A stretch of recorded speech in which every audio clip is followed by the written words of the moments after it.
Hello, and welcome back to the Everyday English Podcast. I am Sarah, and I am so happy you are joining us today for another long conversation to help you build your fluency. And I am Mark. Hello, everyone. It is great to be here. Today, we have a topic that touches everyone's life. It is something we all deal with, but it can be very uncomfortable to talk about. That is right, Mark. We are talking about money, but not just money in the bank. We are talking about the social side of money. We are talking about friends, invitations, and that awkward moment when you have to say no because you simply cannot afford it. I think we have all been there. Imagine this scenario. It is Friday afternoon. You are tired from a long week at work. You look at your phone and you see a text message from a good friend. The message says, "Hey, do you want to try that new sushi place downtown tonight?" Oh, I know that feeling. Your first reaction is excitement because you want to see your friend and you love sushi. But then you remember your bank account. You check your wallet. Maybe you had a lot of bills to pay this week. Maybe your rent just went up. You know you should not spend $50 on dinner right now. Exactly. So your excitement turns into stress. You stare at the phone. You don't want to be rude. You don't want your friend to think you don't like them. But you also don't have the money. So what do you say? A lot of English learners might just say, "I am broke," or "I have no money." While that is grammatically correct, it can be a little too heavy. It can make the conversation stop immediately. It might make your friend feel guilty for asking. Right. Saying "I am broke" is very direct. It is a bit negative. Today, we want to give you better options.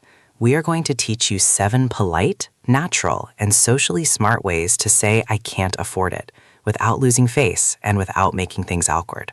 These phrases will help you protect your wallet and your friendships. This is real-life English. We are going to listen to explanations, we are going to role-play some situations, and by the end of this episode, you will feel confident setting boundaries with your money. Before we dive into the phrases, let us talk about the mindset. There is a big difference between being broke and being on a budget. Sarah, how would you explain the difference to our listeners? That is a great question. To me, saying "I am broke" sounds like a crisis. It sounds like I have zero money and I am in trouble. It feels helpless. But saying "I am on a budget" sounds responsible. It sounds like I have a plan. It means I have money, but I am choosing not to spend it on this specific thing right now. I love that distinction. Being on a budget is powerful. It shows you are in control. So many of the phrases we are going to learn today focus on that idea of choice and responsibility, rather than just lack of money. Let us start with our first phrase. This is a classic. It's professional enough for colleagues, but friendly enough for close friends. The phrase is, "That's a little out of my budget right now." That's a little out of my budget right now. Notice the prepositions there. We say "out of my budget," not "outside my budget," though you might hear that. "Out of" is the most natural. Right.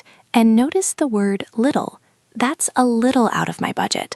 Why do we add the word little, Mark?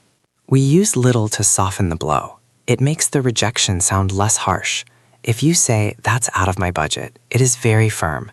When you add little, it sounds friendlier. It suggests that maybe in the future it might be possible. Exactly. It's a soft no. Let's try a role play. Mark, invite me to go to a concert that costs $100. Okay. Hey, Sarah, my favorite band is playing this Saturday. The tickets are $100. Do you want to come with me? Oh, I love that band, but honestly, $100 is a little out of my budget right now. See how natural that sounded? She didn't say she has no money. She just said that specific price is too high for her current plan. And as a friend, I don't feel bad. I just understand that she has limits. And if you want to be even more casual, you can use our second phrase. This one is very common among friends in their 20s and 30s. You can say, "Things are a bit tight this month." Things are a bit tight. T-I-G-H-T. Tight. What do we mean when we say things are tight? We mean that our financial situation is constricted. There's not a lot of extra room. Imagine a pair of jeans that are too small. They are tight. You can't move easily. When your budget is tight, you can't spend easily.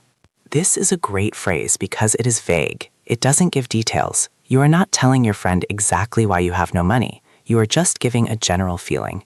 Things are a bit tight this month. It implies that next month might be better. It is temporary. So if Mark asks me to go out for drinks, I might say, I would love to, Mark, but things are a bit tight this week. Can we do it next week instead? That is perfect. It leaves the door open for the future. You are rejecting the timing, not the friendship. Now, let us move to a strategy that I think is very clever. This is our third technique. It is called the future goal pivot. The future goal pivot. I like the sound of that. How does it work? Well, instead of focusing on the fact that you do not have money, you focus on a positive reason why you are saving money. You tell your friend that you are saving up for something special. So, for example, if I want to buy a new car or I want to go on a trip to Japan, I use that as my excuse? Exactly. People love to support your goals. If you say no because you are poor, they feel sad. If you say no because you are saving for a trip to Japan, they feel happy for you. They respect your discipline. Let's try this one. I will invite you to a fancy dinner. Okay, go ahead. Sarah, let's go to that Italian place where the pasta is $30 a plate. Oh, that sounds delicious. But I'm actually saving up for my summer holiday, so I'm trying to cut back on expensive dinners right now. I see. That makes total sense. Where are you going for your holiday? See what happened there? Mark immediately asked me about my holiday. The conversation moved away from money and towards something positive. I didn't kill the vibe. I actually made the conversation better. And you used a great phrasal verb there. You said, I am trying to cut back. Can you explain cut back to our listeners? To cut back means to reduce the amount of something you use or spend. You can cut back on sugar if you want to be healthy. You can cut back on screen time. And you can cut back on spending. So the structure is, I am saving up for X, so I am cutting back on Y. I am saving up for a house, so I am cutting back on eating out. This is a very advanced, natural way to speak. It really shows you have a good command of English. And speaking of command, if you are enjoying this breakdown of real-life phrases, please make sure you subscribe to our channel. We create these episodes to help you handle real situations, not just textbook ones. When you subscribe, you get these long listening practices delivered to you every day. Yes, please do join our community. We love reading your comments. Now, Sarah, what happens if you really want to see your friend, but you just can't spend money? You don't want to stay home alone. That brings us to our fourth and most important technique. This is the counteroffer. This is the social skill that will save your social life. The counteroffer. This means you suggest an alternative plan, a plan that is cheaper or free. Right. The formula is no to the price, but yes to the person. You have to show them that you value their company, even if you do not want to buy the dinner. So if I invite you to the cinema, which is getting very expensive these days, and you cannot afford it, what is a good counteroffer? I might say, the cinema is a bit pricey for me right now. Why don't we come over to my place and watch a movie on Netflix instead? That is a great alternative. It costs almost nothing, but we still get to hang out and watch a movie. Exactly. Or if you invite me to dinner, I could say, dinner is a little out of my budget, but I would love to grab a coffee or go for a walk in the park. A walk is the ultimate free activity, and coffee is much cheaper than dinner. This shows me that you really want to see me. You are making an effort to find a solution. The key phrase here is, how about? You reject the first idea politely and then immediately say, how about we do X instead? Let's practice a few of these low-cost alternatives, because sometimes when you are put on the spot, you can't think of ideas. What are some good cheap activities friends can do? Well, we mentioned coffee and walking. Another great one is cooking at home. You can say, instead of going out, why don't I come over and we can cook spaghetti together? It's fun, interactive, and pasta is very cheap. That is a great date idea too, by the way. Another one could be visiting a free museum or a market. You can say, I'm trying to save money, but I would love to check out that street market with you on Saturday. Perfect. So you're still active, you're still social, but your wallet stays closed. Now, Sarah, we have to talk about the most awkward part of dining out. Let's say you do decide to go to the restaurant. You agree to go, but you are watching your budget carefully. You order a small salad and water, but your friend orders a steak, an appetizer, and 3 glasses of wine. Oh no, I know exactly where this is going. Then the bill arrives, and your friend says, let us just split it down the middle. This is a nightmare for anyone on a budget. If you split it 50-50, you are paying for their steak and their wine. How do we handle this in English without looking cheap? This is technique number 5.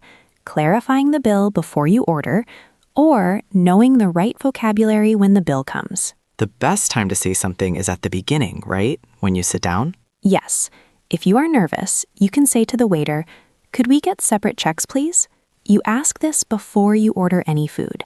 This signals to your friend and the waiter that you are only paying for what you eat. Separate checks. That is the magic phrase in North America. In the UK or other places, you might hear separate bills, but the concept is the same. And if you forget to ask at the beginning and the bill arrives, you have to be brave. If your friend suggests splitting it, you can use our sixth phrase. You can say, "Do you mind if we just pay for our own? I'm on a strict budget this week." Do you mind if we pay for our own? That is very polite. You are asking for permission, sort of, but you are stating your need. And adding, "I am on a strict budget" explains why. No reasonable friend will get angry at that. There is also an idiom for this. You might hear people say, "Let us go Dutch." To go Dutch. This is an old idiom. It simply means everyone pays for themselves. It is a bit informal. You would only use this with friends, not in a business meeting. Right. You might say, "Hey, let us go Dutch tonight, okay?" It's a light-hearted way to set the rule. So we have covered a lot of ground here. We have the soft rejection, the future pivot, the counteroffer, and the bill splitting. I think it would be really helpful to put this all together in a continuous practice session. I agree. Listening is great, but speaking is how you build muscle memory. We are going to do a shadowing session. I will say a phrase slowly, and I want you, the listener, to repeat it out loud exactly as I say it. Try to copy my intonation and my speed. Do not just listen in your head. Speak it. Use your voice. If you are on the train, maybe whisper it. If you are at home, say it loud. Are you ready? Here is the first one. This is for when the price is just too high. That is a little out of my budget right now.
If you found this helpful, we have a small challenge for you. Think of one activity you love to do with friends that costs a lot of money. Maybe it is going to the cinema or going to bars. Now think of one cheaper alternative. Next time a friend invites you, try to use the counteroffer. Suggest your cheaper alternative using the phrase, "How about?" It is a small step, but it builds big confidence.